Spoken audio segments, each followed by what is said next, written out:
Yes, what's up ninjas and ninjettes? Welcome to this episode of Ninjas with Altitude, a skydiving podcast made by a skydiver for other skydivers. As always, it's a pleasure to have you along for today's ride, so check your chest straps, make sure your AED is switched on, climb on board, and let's get the show on the road. Today's episode is going to be slightly different to usual, and that this is something I'm going to do from time to time. It's just me on the screen today, and that means that today's Ninja with Altitude is me. Every now and again, I'm going to drop some of my own teaching methods and learning procedures on you. Hopefully, my ideas will educate you, enlighten you, and most of all, entertain you for the next half an hour or so. As always, your support is always gratefully received, and that the best thing you can do to support me is hit the subscribe button on my YouTube channel, give the video a thumbs up, and if you're at all inclined, then feel free to share. Thank you. You guys rock. Okay, my pedigree chums, enough with the preamble. What's coming up on today's episode? Well, I'm going to be sharing my method called T.C.P with you.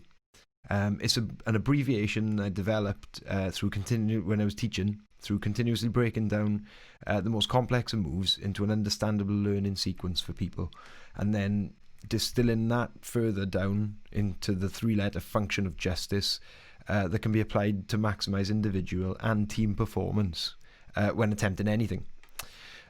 Before I do explain TCP, I'll go through my thinking and demonstrate how I came upon this method in relation to elite performance.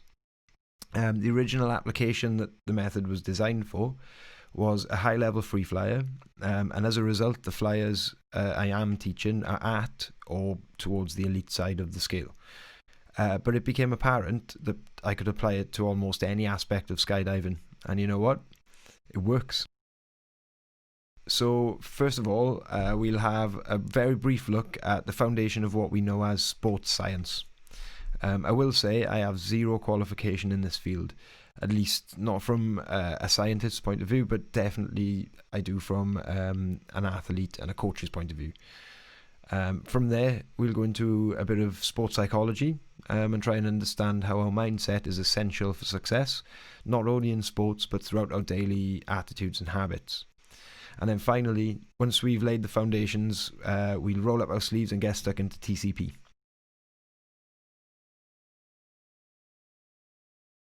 So what is sports science? Sports science is usually broken up into 6 categories. Technical and performance analysis, technology, physiology, psychology, diet and nutrition, ergonomics and clothing. Technical and performance analysis provides the athletes and coaches with objective information that helps them understand technique and performance. Performance analysis can help enhance the coaching process by providing statistical and video information. This data facilitates enhanced feedback between coaches and athletes.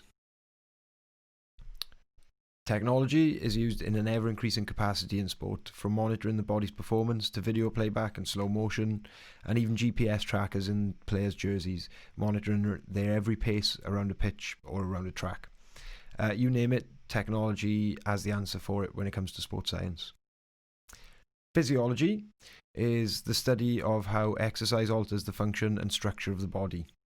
A sports physiologist seeks to understand the physiological demands of a sporting performance, which inform what characteristics an athlete should have to be successful competing at the highest level.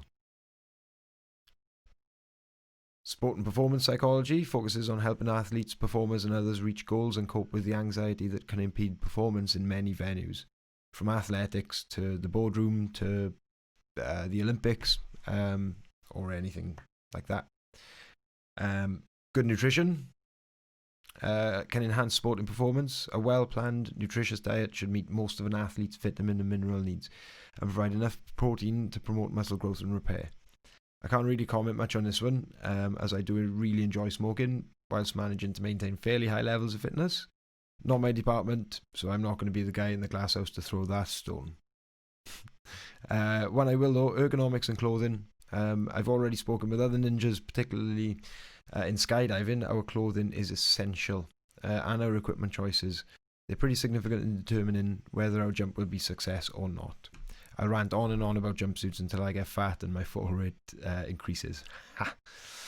Anyway, as I said earlier, TCP is about the psychology. So how can I present this learning tool in such a manner that it helps you feel like you can achieve what you set out to achieve? What is sports psychology? The most common role of a sports psychologist is to teach mental skills for enhanced performance. A mental game expert can help you improve all aspects of elite performance. These skills can also be applied throughout an athlete's life. The most common role of a sports psychologist is to teach mental skills for enhanced performance. Not to be confused with the Couch and Freud guys, those are psychoanalysts. Psychologists are usually like mental skills coaches. They use a variety of techniques to improve confidence, focus, composure, intensity, and trust in athletic performance. For example, I've recently read Sam Warburton's book called Open Side. Sam was a Wales and British Lions rugby captain. His story is one of a career at the coalface of international rugby. His edge didn't come from his size, but his dedication to be better at his job than anyone else in the world, mainly fueled by his depth of thought, his intelligence, calmness of mind, and his understanding that to be a successful leader, one needs to set goals that far exceed ambitions of the most competitive of sportsmen. In the book, Sam shares his experience with Professor Andy McCann. He's a sports psychologist who worked with the Welsh Rugby Union at the time. Andy has an exclusive portfolio of clients and high-profile individuals from business, the city, entertainment, the military, international sports stars and coaches from across several sports. This guy knows his onions, that's for sure. The book explains at various points just how much Sam relied on Andy to visualise, which is something we do a lot of in skydiving, which improved his confidence, along with breathing techniques for relaxation, which helped him get into the right mindset.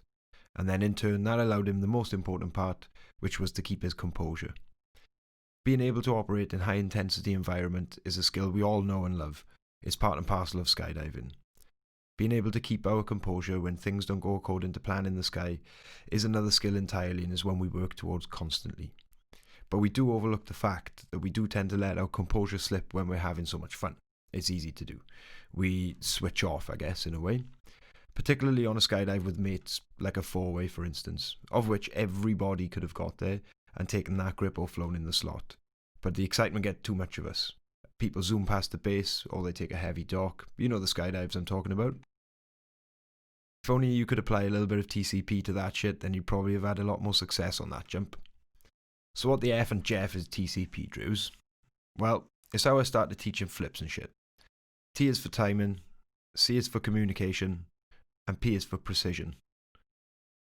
When I briefed this, I briefed it as CTP, to be honest, but TCP has got a little bit of a nicer ring and it's easier to remember. But CTP. I told the guys this was the checklist to success.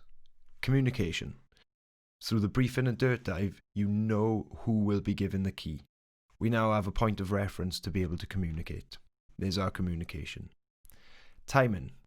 You know who to look at because of the communication, and can therefore synchronize your movements with that person. Timing is important.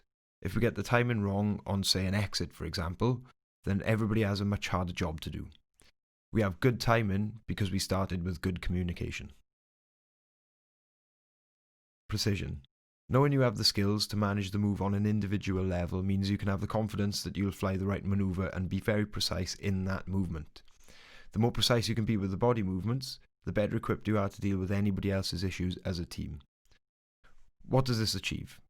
We do the right thing, at the right time, in as precise a manner as possible, in order to reduce the margin for error. Inevitably, from time to time, people lose their composure and forget who gives a key, or they haven't been very precise in the move. This is where TCP as a collective or as a team pays dividends. It's easy when it goes right, but using TCP will make it easy when it doesn't go right. That's the important part, right? I mean, if we do it right, then there's no effort to recover. We have nothing to recover. Whereas if we do it wrong, we're relying on as much of the team to be doing the right stuff because of the above, in order to support the person or people who are, for whatever reason, messed up. So you can see how, on an elite level, this is relevant. But as I said earlier, we can apply this to almost any facet of our skydiving game.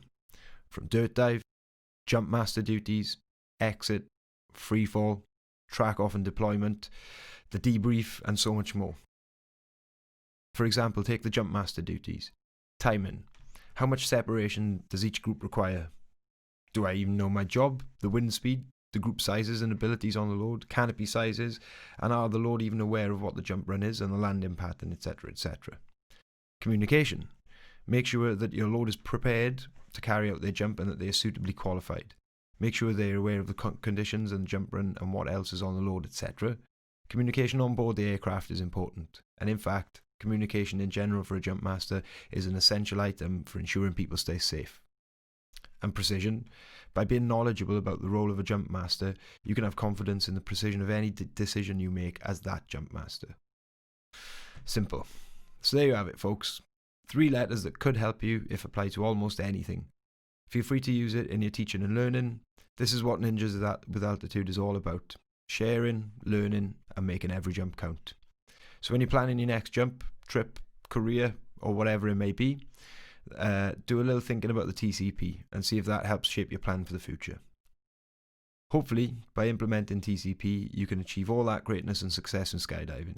Just a little bit of psychology to improve confidence, mindset, and composure. Next week is back to normal. I've got a few episodes lined up waiting, so there's plenty of better stuff coming up, guys.